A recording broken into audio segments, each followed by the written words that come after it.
Hello, welcome back to Occupy the Media. We're here doing live coverage all day with our partners from the Media Consortium.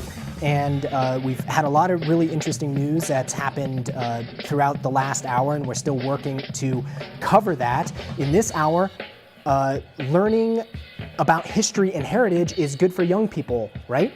Well, according to the right-wingers in the Arizona legislature, that depends on whose heritage you're teaching.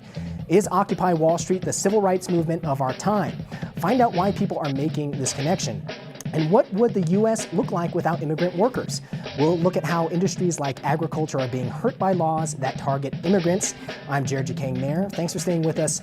We're dedicating several hours today to give you complete coverage of May Day events going on across the country, and we're teaming up with other independent media outlets, as I mentioned. To do this, you're watching Occupy the Media's special coverage of May Day.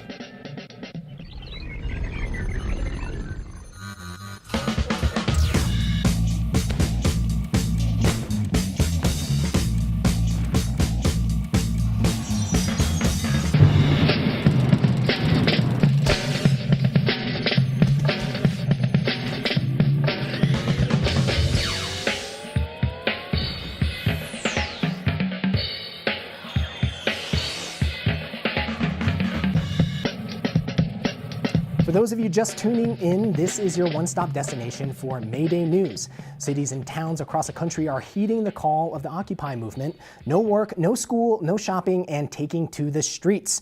We're teaming up with other independent media sources to give you live reports throughout the hour and keep you in the thick of the action. We're also giving the mic to you, the 99%, so join the conversation by calling us toll-free at 877-575-FSTV. This hour, we're tackling immigration issues, and we want to know, do you think Arizona's anti-immigration law is unconstitutional? The lines are open. But first, let's get you up to speed with the latest from today's actions.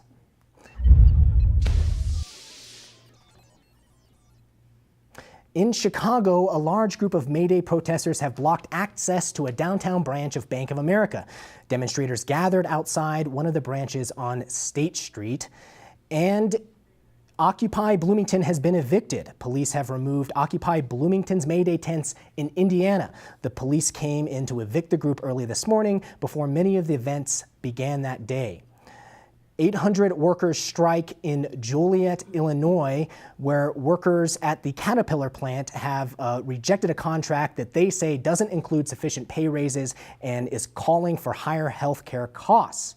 And in Oakland, activists have started their May Day actions. Protesters there are making several stops and have already gathered outside a Child Protective Services office and a Bank of America branch there. All right, that wraps up the latest May Day headlines. We're following the major general strikes, rallies, and marches across the country. Thanks to our independent media partners from the Media Consortium, and we'll continue bringing you updates throughout the show, and you can stay on top of what's going on by going to mediaforthe99%.com. Our focus this hour is on immigration and the massive rallies for immigrant rights. Sitting here in our studio today is Anita Gonzalez, an immigrants' rights activist based here in Denver, where we're at. And back at the table is Marcy Miranda, FSTV's news producer. We also have investigative reporter Greg Palast on Skype from New York City. Greg Palast, thanks for joining us. Okay, well, in a second, I definitely want to talk to Greg a lot about particularly voter suppression laws going on in different states. But over the last few years, several draconian anti-immigrant laws have been passed across the country, the most notorious being Arizona's SB 1070. Last week, the Supreme Court held hearings about the legality of that law. So, Marcy, first off, just give us some brief context about this law, Supreme Court, and then we'll dig into the future of this particular law in Arizona. Yeah, well, this law was one of the first passed that was really anti-immigrant. Some call it a racist law. Basically, it allows local police officers in Arizona to stop, people that they think might be in the country illegally, which has generally been, Latinos and Hispanics. And they have the right to say, where's your ID, where is your where's your paperwork? Are you here legally? Are you here illegally? So it went up to the Constitution, or to the Supreme Court. They're questioning the constitutionality. Folks there are saying, well, it's a federal decision, immigration. It's not up to the states. But the really interesting thing is that since Arizona passed its law, there have been several other states, including Alabama, to pass really similar and sometimes more restrictive laws that are in the same vein. And this is in the news right now, as you said, because this challenge to that law is at the Supreme Court right now, and there's certain aspects of the law that they're challenging and certain other ones that they're not. But Nita Gonzalez, quickly, give us your take on SB 1070, big issue for immigrants' rights activists across the country. But what do you think of the chances of the law being upheld are, and how is this feeding into what we're seeing today with a lot of the May Day actions? Well, I first would like to just clarify, SB 1070, of course, brought to bear a lot of folks got involved around organizing to protest this type of law in this country. But let's be real honest, in Colorado we have 90, and SB 90 is almost as repressive as Senate Bill, 1070 in Arizona. And let's not also forget secure communities, which on top of SB 1070, and then in various states, Alabama, Colorado, other states, you have other anti-immigrant legislation being passed in the state legislatures. Then you deal with the federal law and secure communities. So it is an attack on our own humanity. It's an attack on human rights across this country. And the reality is that we need to not tolerate that attack. And part of the myriad of different laws going on and being passed in different states targeting immigrants are the voter ID laws, which have been a favorite among a lot of different conservative legislatures in different states. Greg Palast, you've covered voter ID laws, you've covered election fraud all across the country for many, many years. What do you make about what's going on here with a lot of these voter ID laws that we see across the country? Well, I think that, first of all, you can't divide the issue of the attack on immigrants from the issue of the attack on Hispanic voters. It's one piece of the same story. In fact, that's the real motive. They don't really, in Arizona, they don't want to get rid of illegal immigrants. There would be no Arizona. As one economist said, I said, what's the role of illegal immigrants in the Arizona economy? He said, there would be no Arizona economy without illegal immigrants. What they want to do is make sure that illegal immigrants don't become legal immigrants and begin voting. That changes the entire voting dynamic of the Southwest and this nation. So first, it is to prevent immigrants from becoming citizens, as we all have become citizens in America, except for those few Native Americans who are watching this program. We're a nation of immigrants, as John Kennedy said. But the other is harassment. If you can stop voters on the way to the voter rolls, if you can tell people, if you're in line, we're going to demand your ID and you have to have your documentation on you. They know that's an old white citizens council. That's an old trick of suppressing the vote. But Greg, supporters of these voter ID laws, they say, look, we just want people to have an ID to go and pass a vote. You have to have your ID to open a checking account. You have to have your ID to buy alcohol. There's lots of different ways you have to have an ID. What's the harm in this? And why do you say that it's actually part of a larger strategy to disenfranchise and suppress immigrants and other minorities? First of all, voting is a right of every American citizen. Voting is not like a credit card where it's your choice, where it's up to the credit card company. It's not government's right to say, as a citizen, we don't think you have to jump through hoops for the right to vote. Now, as to the practicalities, the truth is you take a state like Indiana. We know that over 80,000 voters in the last election were turned away from the polls, including 12 nuns. Elderly nuns turned away from the polls because they didn't have the so-called correct ID, and who knows how many were discouraged. 80,000. How many voter ID theft cases have there been in the state of Indiana in the last 100 years? Not one. So this is to prevent a crime that never happens. So if someone says, I'm going to prevent murder by space aliens, you say, well, what's the real reason for this law? Because we don't have space alien murders. The answer is it's about suppressing the vote. It's about stealing elections, especially in Arizona. And by the way, it's not just voter IDs. There's massive voter purges going on in the state of Arizona, throughout the Southwest. Believe it or not, 1 in 5 voters have been removed from the voter rolls of the state of Colorado. 1 in 5. And we're concentrating now on voter ID. What about the purges? Yep. And the reaction to a lot of these laws is really interesting. Even today, when we're with a lot of these May Day protests, we're getting reports in from big protests in the Mission District, in San Francisco, in the Bay Area, in Stockton and Fairmont, Tucson. There's a lot of other protests, and what we're noticing that there is, this does seem to be one of the main reasons why people are coming out to come out there and protest a lot of these laws. But let's shift to a little bit of a different topic. Still in Arizona, legislators have banned ethnic studies in the Tucson Unified School District. It's a school district made up of mostly Mexican Americans. Legislators went one step further, banning certain books that they thought would aid in the teaching of Mexican American studies. So Nita, this is another law that is not only is reaching into the schools, not just instructing police on how to deal with undocumented Well, people. and it's clearly one law that strikes at the heart of having the type of country that really is a country that exhibits democracy. And part of democracy is that education, having an educated populace. And an educated populace also means that you respect other cultures, other ethnicities, and in that place, you move to a different global educational background. And I want to say this, my father's one of the authors that's banned. Rodolfo Corky Gonzalez and I Am Joaquin is banned. And so it's similar. Really? They banned I Am Joaquin? They banned Message to Aslan, which is a number of his poems and writings that have been published as part of a civil rights Marcy series. Well, the interesting thing too is that they cloud this as saying it's an ethnic studies ban, but really, like Nita's saying, they really target Mexican American studies in particular. Folks, exactly. you know, Mexican Americans like Jorge Gonzalez. You know, it's not that they're Rodolfo saying Cunha, right. It's not that they're saying, oh, no Asian of studies, Chicano studies. no Native American Well, studies. at least one group is speaking out against this district policy. Tony Diaz is one of several activists that's bringing those banned books back to Tucson. So we have a clip. Check it out. Arizona tried to erase our history.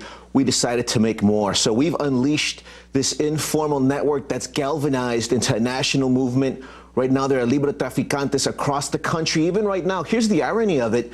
Tucson is a really cutting-edge cultural place. They've got a great book festival. So right now, today, they're convening to celebrate writers like Luis Alberto Uria.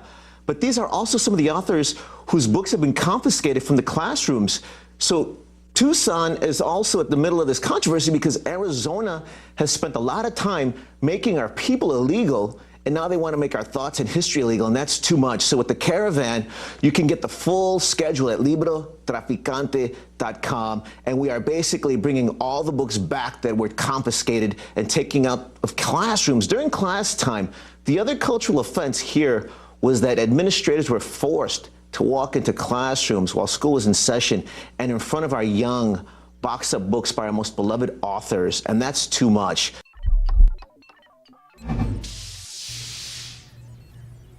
So it seems that for Arizona, the biggest problem now isn't drug smugglers coming into the state, but book smugglers is what people are reduced to bring some of these banned books back in. Let's give our viewers a chance to weigh in. The call is free, 877-575-FSTV.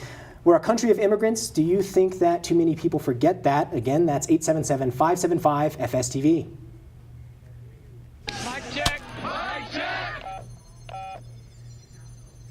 Okay, Greg Palast, I want to throw this back to you. You're an investigative reporter. You've delved pretty deeply into a lot of these different laws. I want to know, going forward, what should we expect? Should we expect more of these laws to be rolled out, or is there now a backlash against them? We're starting to see a retreat from this push. Well, there's both. There's a backlash, but the laws are rolling forward. Finally, the Democrats are coming out and saying, this is vote suppression, stop being on the defensive. Back in 2000, of course, I discovered that Katherine Harris had removed tens of thousands of black folk from the voter rolls of Florida, calling them felons, and their only crime was voting while black. I had 56,000 names. The state attorney general said not one, not a single one was an illegal voter. And yet the Democratic Party absolutely refused to defend these people because they didn't want to be seen as defending criminals. These are innocent people. This is a problem. The Democrats are not going to save you. That's why I'm glad people are in the streets today. Don't count on the Democratic Party. Don't count on the Justice Department. They will only react to the pressure you put on them. So we're going to see, for example, Okay, more wait, felon and Greg, purges. real quickly, I think we have time for one more call. We have a caller on the line from Darren in North Carolina talking about banned books. Darren, you're on Occupy the Media. Hello. Hi, Darren, you're on Occupy the Media. You had a comment about banned books. Well, yeah, it was about the whole immigration issue itself, especially dealing with a society where a lot of people come from mixed, descendants. There's a lot of people who are racially ambiguous, so there creates a lot of room for harassment in states like, Alabama and Arizona. And I wanted to comment on the books as well because it's a shame knowing that our public education is constantly rewriting history and taking out major parts of history that would, somewhat inspire the youth who come from these minority and ethnic backgrounds to do better in society. Yep. And all right, well, honestly, Darren, thanks a lot for your call. I want to get Nita's take.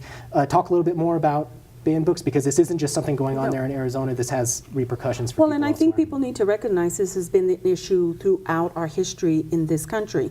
And so I want to remind people, this is not, I'm sorry, we didn't come across the border crossed us. We've always been here. So when you have the demographic shift that you have had recently, and we've had the time of the Chicano movement and the African American movement, the civil rights movement, where we demanded an education that truly mirrored who we were in this country, long before colonizers, long before the United States government. And when we did that and were able to ensure that that occurred, bilingual education occurred, we had more authors writing, we had more books on history available, well, that became, I'm sorry, people are now reacting in a fearful state because the demographics have shifted. And I agree that it isn't going to take a party, the Democrats or the Republicans, it's not going to take Congress, it's going to take people in the street. That's made the difference in this country. And right now, I should say that we're watching footage live from Tucson, where there's the May Day protest going on there. We actually have another caller on the line, Suzanne O'Keefe, Occupy LA. You're on Occupy the Media. What's going on there in LA right now? Hi, everyone. We're at the beginning of a protest in front of Bank of America, which is right near Hollywood, and it's also where the Career Affinity Group from the West Wind is coming and setting up their bus. And we have about 30 people so far. I think there are 200 people coming from Venice. There's people also from the North Wind and the South Wind and the East Wind, and we're all going to converge downtown at 6th and Main, which is where the beginning of Skid Row downtown. We're also going to be stopping at MacArthur Park on the way down there. Are there any estimates right now, or about how many people are actually participating in this? Do you have any idea? I honestly haven't heard the reports yet. They're still starting, really. So we know that we have 200 people in Venice, and we have about 30 people here, and it's still just the beginning. And I know there's lots of action at the airport at the moment too. Okay. But I haven't heard the reports. And what about the police presence, Suzanne? Do you find that it's particularly heavy, or are they laying back? Right now, I don't see anybody. There's a security guard in front of B of A. Okay, And well, there's a cop Suzanne car. O'Keefe from Occupy LA, thanks a lot for this update. Okay, and that's I'll let you know. Thanks. Okay, we have another quick caller on the line. See if we can get him in. Jesse from Colorado. You're on Occupy the Media. Hi, Jesse from Colorado. Are you there? You're on Occupy the Media. Okay. This is Alan from Sacramento. You're okay. I'm sorry, Don from Sacramento? Alan, A-L-A. Alan, sorry. Sacramento. Oh, it's okay. Yeah. What do you got for us? What's going on there in Sacramento? Or do you have a comment? I've never really called into a show like this before. To be honest, I've never seen the Occupy movement presented the way you guys have. I just kind of was flipping through the channels and was interested in seeing it. Yeah. I was wondering if you guys are willing or able to discuss like viewpoints other than your own. I'm kind of not accustomed to seeing it presented this way. Okay. So what you're interested in is you would like viewpoints other than our own, and you would like to see us discuss that more? Well, I kind of have a way that I've always viewed things, and I'm not at all like a skilled debater or anything. I'm just wondering if I can maybe present. Well, do you have a quick comment or something that you want to say, because we're running out of time here? Oh, okay, I understand. I guess with a limited amount of time, the only thing I would bring up is something that I found probably to be somewhat intellectually dishonest. And I'm sorry to. Okay, we have to move on. Sorry, thanks a lot for your call. You can check us out on our Facebook page and leave your comment there. Greg Palast, let's get back to voter suppression and some of these laws like SB 1070.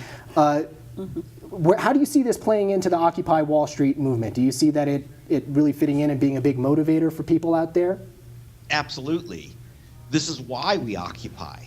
The whole point is democracy. When we're talking about 99% versus 1%, they don't have 1% of the money. They've got most of it. They've got the political power. The Kochs have put up nearly $250 million with their friends, Americans for Prosperity, Karl Rove. Crossroads GPS has put up another $250 million. That's going to be used substantially to create massive database, something they call data trust, which is going to be used to challenge voters. So the 99% weapon against the 1% is one thing at this moment, and many things, but one of them is the vote. Okay. And you have All to right, well, take Greg, more vote than we have to get going. Thanks so much for taking the time to join us from New York. You're welcome. Okay, that was Greg Palast. He's an investigative reporter. We have to take a quick break. Up next, we'll talk about how Occupy the Hood is bridging the gap between the Occupy movement and communities of color. But first, we want to hear from our social media viewers. Have we forgotten that we're a nation of immigrants? Join the conversation. Post your comments online at Facebook and Twitter.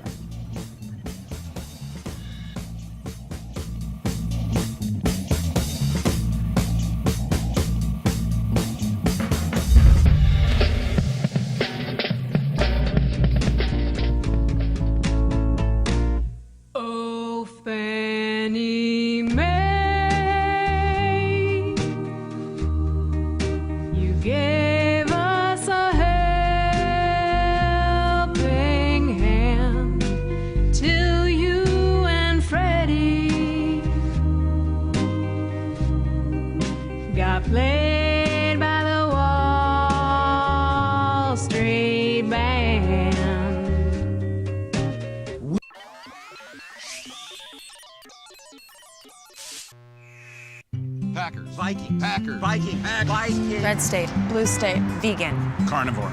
We come from different places. Uptown.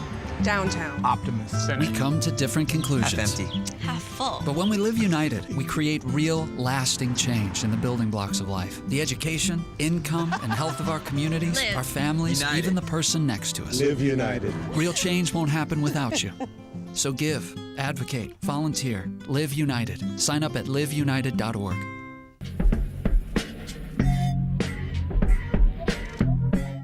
Once corporations used to be tuned in to what is in the best interests of their communities and country, they're now tuned in to only what's most profitable, even when that profit comes at the expense of their communities or their nation.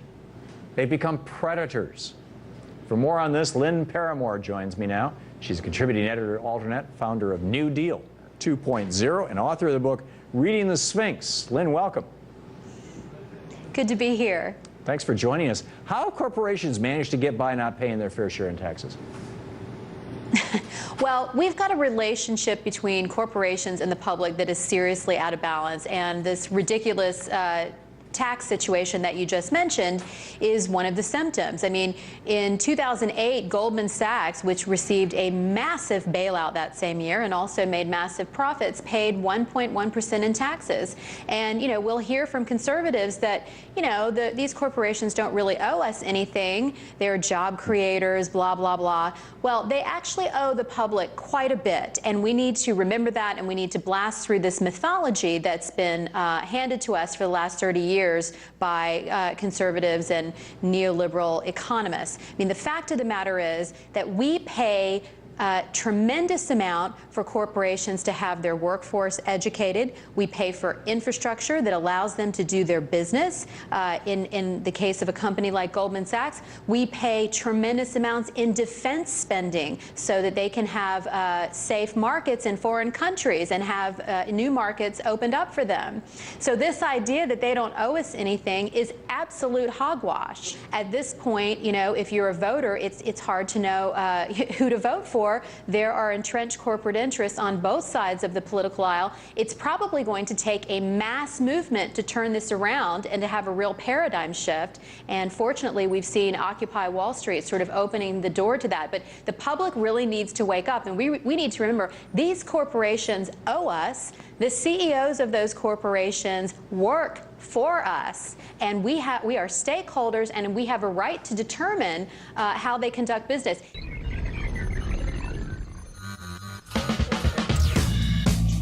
Oh, Fannie Mae, we hope you didn't mean us harm. And Freddie Mac, please don't make us twist your arm.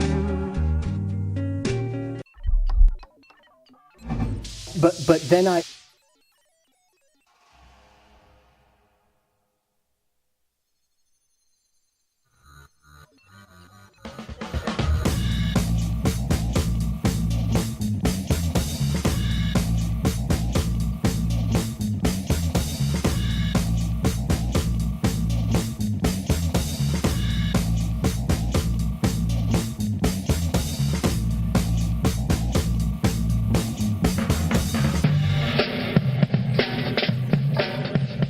Welcome back here to Occupy the Media. I'm Jared Kang-Mayer. I'm here with Nita Gonzalez. She's an immigrants' rights activist in Denver, and FSTV producer Marcy Miranda. Also joining us from DC on Skype is Emily Crockett. She's a reporter with Campus Progress. Hi there, Emily.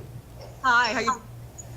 We're doing great here with trying to juggle between all of these different technological formats, and it's been a pretty big adventure. So thanks a lot for coming to us via Skype. Are you on a cell phone? I am in. I'm on my iPhone 4S here. Yeah. So real quickly, we're going to start and talk a little bit about Occupy the Hood in a second, but we really want to hear what is going on there in DC. Tell us about the scene. Okay, so right around me, there is not a whole lot happening just yet. There are some, right now I'm at Meridian Hill Park, otherwise known as Malcolm X Park at 16th and Euclid. Right now it's just kind of, people are preparing, there's somebody setting up a stage over there. There's some people behind me with flyers and materials. So right now organizers, there are a couple of actions. There's a rally at Georgetown, a rally at AU, and at 3:30, people are going to converge here in the park. Okay, well, Emily, I'm sorry for a sec. It looks like you're breaking up there, and so we'll come back to you in a sec once the connection gets a little bit better. But you know, there in DC, it looks like things are still going a little bit slower. No major actions yet, but we'll keep in touch there. Let's talk about immigrant rights, our main topic for this subject. If not for immigrant workers, life in the U.S. would look very different. Undocumented immigrants do a lot for our country, and oftentimes their hard work goes unnoticed, or worse, their rights are abused. So, Nita, as an activist and turning to the history of the immigrants' rights movement, how do you see that playing into the groundswell of support for something like May Day and Occupy Wall Street? Well, I think a great deal of that has to do with whether the individual cities and groups organizing also accept that this is a major issue that they can integrate in the Occupy movement as well as May 1.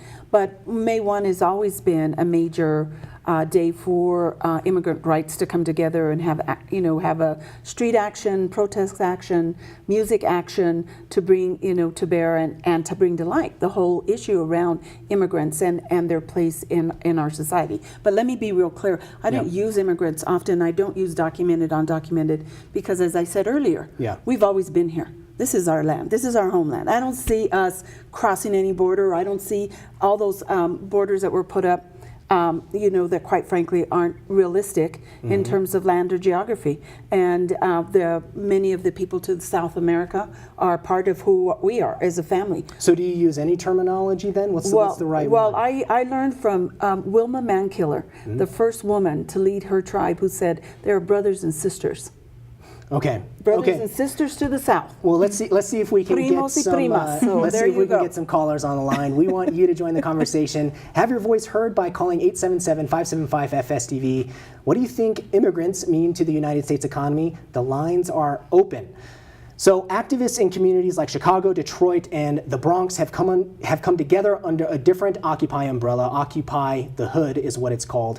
These activists seek to bridge the gap between the Occupy Wall Street movement and the issues that really speak to the communities of color. I want to get your take, Nita, but Marcy, tell us quickly about Occupy the Hood. Yeah, it's kind of this a subgroup, I guess, that's emerged from the Occupy movement. A lot of people in Detroit and in Chicago, a lot of places where there are large communities of color, especially African Americans, coming together and saying, well, a lot of the issues that the Occupy movement deals with, like income inequality, are issues that people of or communities of color have dealt with for many, many years. So they've kind of come together to say, well, we're going to really go out and talk to these communities, talk to these neighborhoods, and bring them out, because the Occupy movement overall isn't necessarily as diverse as they'd like to see. And it's obviously not that these issues aren't relative and relevant to these folks, these communities of color. It's just that they're not reaching out in that way. Well, in the Bronx, a group of activists are highlighting some of the major issues that concern communities of color, calling themselves Take Back the Bronx. They say their communities have been occupied for years. Marcy, tell us about what's going on there in the Bronx. What is it? Yeah, well, I mean, it's this group that's saying we've been occupied, for centuries. Kind of like Nita was saying, the border crossed us. They weren't brought. They were brought here. Like African Americans, for example. So they're saying for us to say we're occupying the hood, that's incorrect. We're already occupied. We're taking back what's rightly ours. And this isn't just happening in the Bronx, this is also happening in Arizona, New Mexico, occupations that are calling themselves unoccupied New Mexico. Yep. Oh, and we actually have a clip of that, so let's roll that package now.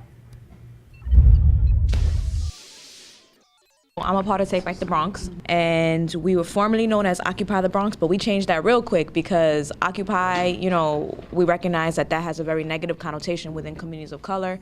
And as individuals who were taking part in the activities in the Bronx, we didn't even feel comfortable with that because we recognize the Bronx and other communities of color, Harlem, Washington Heights, Brooklyn, we're already occupied. We're occupied by police. We're occupied by gentrifiers. We're occupied by landlords that don't give a shit about us. We're occupied by corporations that don't give anything back to our communities, that just take. So why are we going to say occupy? We're not occupying. We're taking back. So that's where the name Take Back the Bronx came from. West Harlem is very much so a family-oriented in a way that was very results-oriented. We sort of lost people. And so what we've been doing as a group has really been focusing on how do we engage those families to get them part of the conversation about how do we solve problems in our community. So from there, we started realizing that if we really want the hood to be there, if we really want the community to be there, we need to do more base building work, right? We need to be talking to people. We need to build community with people, because it's never going to happen unless we do that. So I guess for us, in my opinion, we really stopped being activist-based and more organizer-based, right? Because Occupy Wall Street, OWS, you're sitting down there in Zuccotti Park, great, but you're not building in a community, so you're not organizing. You're being an activist because you bring attention and you do whatever else you do, but if you're working in a community like in the South Bronx or in any part of the Bronx, you need to be organizing with people. People need to know who you are. You need to know who people are. You need to build those connections. So realizing that, we started doing more base building stuff, which was going out into communities and door knocking and talking to people and, asking people, what are the issues that you guys want to focus on? What are the issues that we can come together on as a community?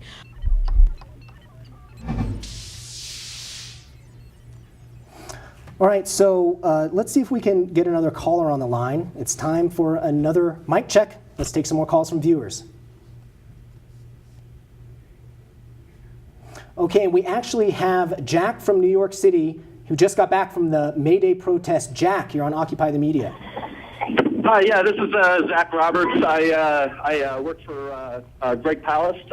Okay. I've been out in the streets following the Wildcat march for the past about 45 minutes or so. It seems a little bit longer. It's been a bit of an ordeal. So tell us, Jack, what does it look like there? What are you seeing there on the streets of New York City? Well, it started out early in the morning. I started around 6:30 in the morning. There were rumors of some Brooklyn Bridge occupation, which didn't seem to pan out. So at first we were somewhat disheartened, a couple fellow journalists and I, but then we got to Bryant Park around 8. It was a couple hundred people, and then they started splitting off, and kind of after they started splitting off, everybody started metastasizing across, and the numbers grew. By the time I left the Wildcat March, there was probably about 200-300 people running through, literally running down the middle of the streets in Little Italy and Chinatown. Okay, great. Well, Zach, we actually have to close out here, but thanks a lot from your report from New York City. Keep us informed about what's happening there. And that was Zach from New York, not Jack. Emily Crockett from Campus Progress, who's been on her iPhone there trying. Can you get through right now? What's anything to say about what's going on there in DC and what we can expect? So guys, can you hear me now? We can almost hear you. Why don't you just go ahead and say it? Is it easier if I come a little closer? So, Emily, what does it look like there in DC? What can we expect for the rest of the day? From the rest of the day, here at Hill Park, otherwise known as Nelson Park, be a big with entertainment is at 3:30. Okay, Emily, I think that the iPhone audio connection just isn't going to work, but can you just pan the phone around and let us give a look? Okay, looks pretty sparse there right now in DC, but Emily, keep us informed about what's happening there on the scene throughout the day. Yeah, I think she was saying marches and teach-ins. Could you interpret that? From what I know, I think she was saying, there'll be march-ins and teach-ins and rallies, a lot of the stuff that we were talking about, that education aspect, not just talking and not just going out and doing, but educating as well. Nita, you had a quick thing that you wanted to mention. Well, I to just close out wanted this to topic about remind people immigration. that through this recession and through the depression, we called it a depression in the Chicano community. I don't know about anybody else, and we were suffering that 5 years before it became public. But through this, 65% in our community, the Latino community, we lost 65% of our wealth because our wealth isn't in Wall Street. Our wealth was in our homes. Our wealth was in land. And as a result of foreclosures and taxes and several other elements, anti-immigration mood, people left homes, we lost 65% of our wealth. So the financial crisis impacting people of color even greater, to a greater degree. And a longer period of time. We're going to take another quick break, but we want to hear from you when we return. Give us a call at 877-575-FSTV. The U.S. is a country built on immigrants. Do we often forget this? Call or post us a comment on our Facebook page. Where am I? Attention passengers. Mic check. Mic check. We have come together in solidarity. We have come together in solidarity. To say that public transportation is a right. To say public transportation is a right. No cuts to public transit services.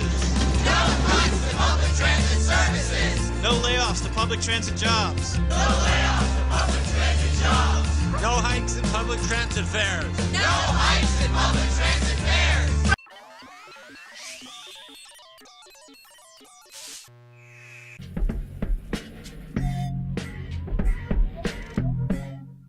Last week, the Wisconsin State Assembly began debate on Assembly Bill 110, which provides a generous tax break to private for-profit schools.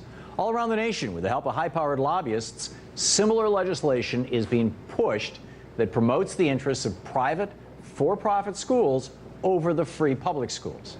But this particular piece of legislation, Assembly Bill 110, was extra special. When Democratic State Representative Mark Pocan read the legislation, he knew it wasn't the first time he had seen it. In fact, he saw the exact same bill just months earlier while attending an annual conference for, guess who, the American Legislative Exchange Council, or ALEC, the right-wing think tank that writes corporate-friendly legislation, then hands it over to state lawmakers to pass in their respective state legislatures. So Representative Pocan went on the floor to say this about Assembly Bill 110. I went down to New Orleans to the ALEC convention last August. I remember going to a workshop and hearing a little bit about a bill they did in Florida and some other states, part of their efforts to dismantle public education. And there was a proposal to provide special needs scholarships. And lo and behold, all of a sudden I come back to Wisconsin, and what gets introduced? Get ready, I know you're going to have shock look on your face. A bill to do just that, the exact model legislation. Now, I know. Joining me now is State Representative Mark Pocan from Wisconsin's 78th District. Representative Pocan, welcome back. Thank you, Tom. Thanks for covering ALEC a lot. I think this is a very, very important story. For our viewers who don't know what ALEC is, can you just give us a quick and dirty explanation here? Sure. It's a corporate dating service for special interests and conservative legislators. It's really billed as a policy think tank, but it's funded by corporations. It's for corporations, and they provide model legislation to conservative legislators. They introduce it in states, and they pass it. And it has nothing to do with the public good, but it has everything to do about corporate profits. And you actually went down to Louisiana and sat through one of these ALEC meetings. How'd you get in? Well, I joined. As a legislator, I can join for $100. For a corporation to join, it's more like $25,000, $50,000, or $100,000. But I joined specifically to get a password to get model legislation and to be able to find out what ALEC was up to. And I really appreciated when I was down there this summer.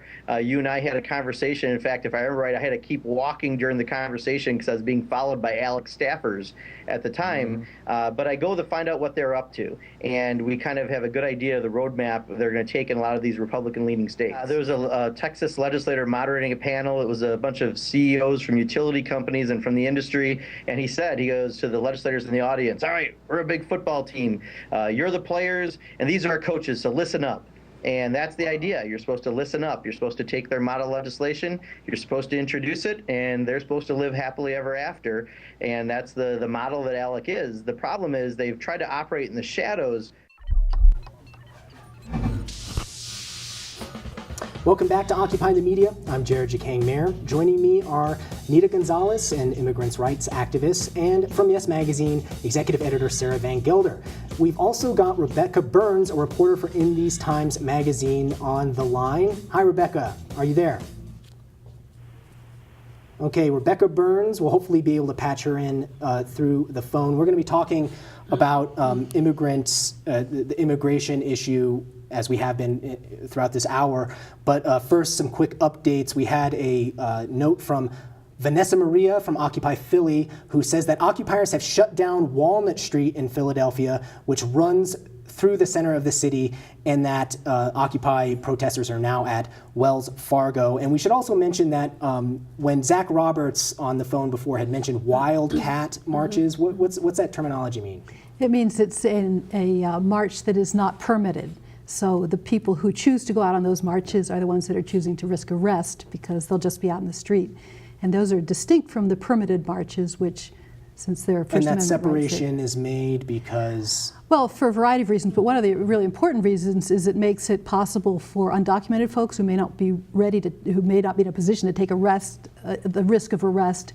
They can be part of the permitted marches. Folks that do want to be a little bit more out there and a little bit less sort of adhering to the standards of the police force, they can just do their thing too. And so let's move into our first topic here, which is about immigrant labor. It's responsible for a lot of the blue-collar jobs in America today.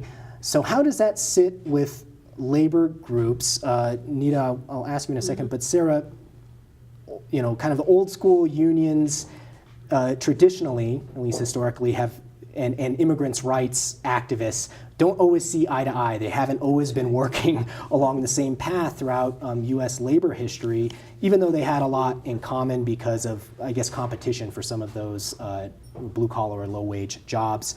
What can you say about that history, and what are we seeing that history look like now?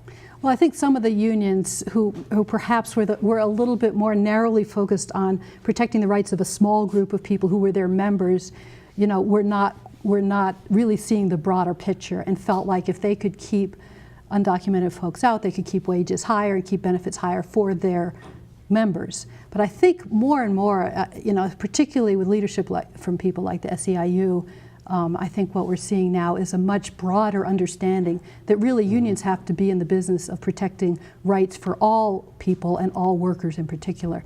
And there's no way to protect the rights of one group unless you really protect the rights of everyone. So, Nita Gonzalez, the interests of people associated with immigrants' rights or immigrant workers or people of color who are workers and old school labor unions, are they divided? Do they have anything in some common? instances, I would have to say yes. That is my particular experience, and the experience we have had is trying to get the broader unions involved in the immigrant rights movement. And clearly, SEIU has been in the forefront and mediating that and helping to set the tone for that. But it still doesn't go without conflict occasionally with various unions when it comes to immigrants that are here in this country.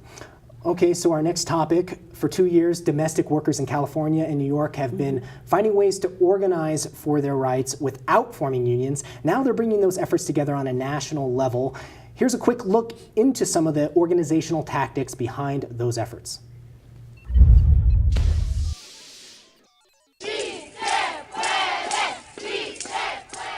Supporters of the California Bill of Rights say that the legislation would close some existing gaps in labor laws with protections like rest breaks and overtime pay. In January 2011, hundreds marched in Sacramento to advocate its passage. You're joined by hundreds of people throughout California here to win the AB 889 Domestic Worker Bill of Rights. The California bill is inspired by a similar law that passed in New York. Workers in other states, including Illinois and Maryland, are considering pushing for their own Bill of Rights laws. This momentum for workers' rights comes as the issue of home care is growing. As the baby boomer generation retires, 10,000 people turn 65 every day, and more women in the workforce are relying on nannies to care for their children. Workers want to ensure that this growing industry provides quality jobs, but some say these changes will make home care unaffordable. If somebody is used to having a 12-hour or 24-hour shift, they will need to split that shift up into less than 8-hour shifts. And I know firsthand that hiring new attendants and training new attendants can be difficult, but I also know firsthand that it's possible, and we all know it's possible.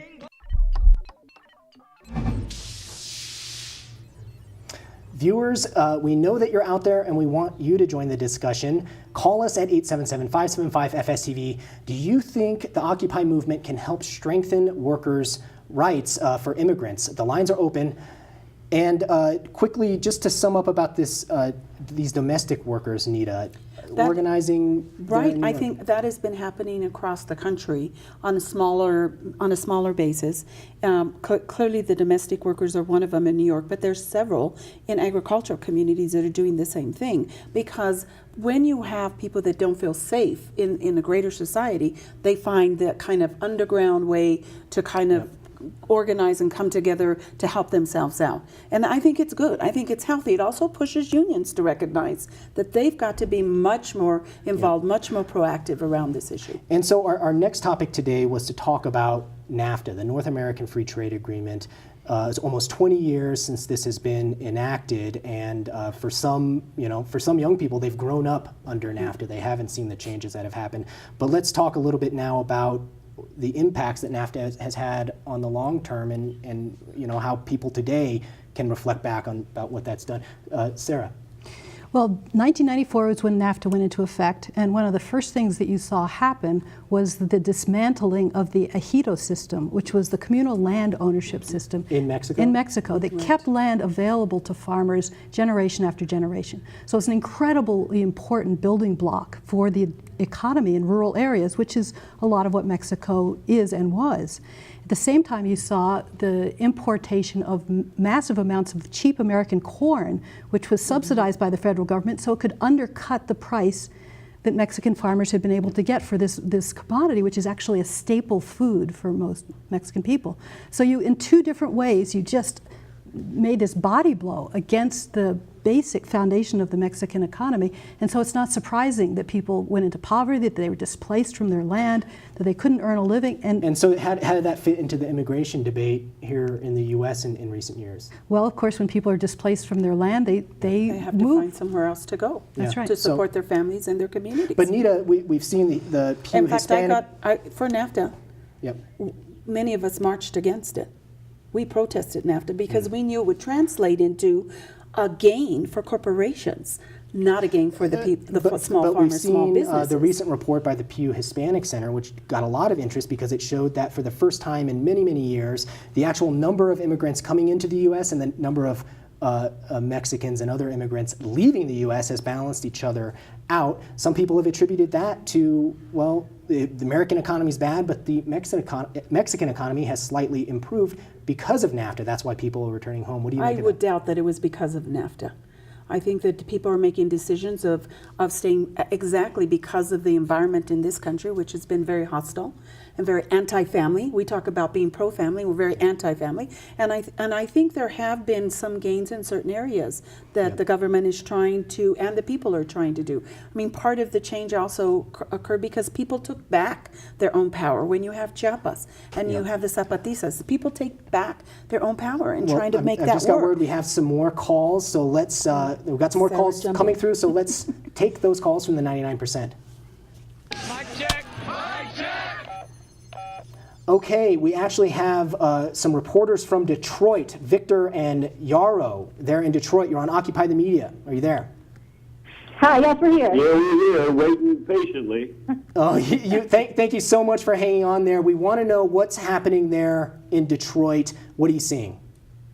Go ahead. I'm going to let Jara start it off, and I want to speak more on the immigration issues. Okay. Because I'm not from Detroit. I live in El Paso on the border. Got you. Okay, well, Jaro, what are you seeing there in Detroit? Yeah, right now in Detroit, we got in the car so we can hear you a little better, and we've got somebody, we're grateful that they're driving us down the street. We're being stopped by the police. They're not letting the procession go on.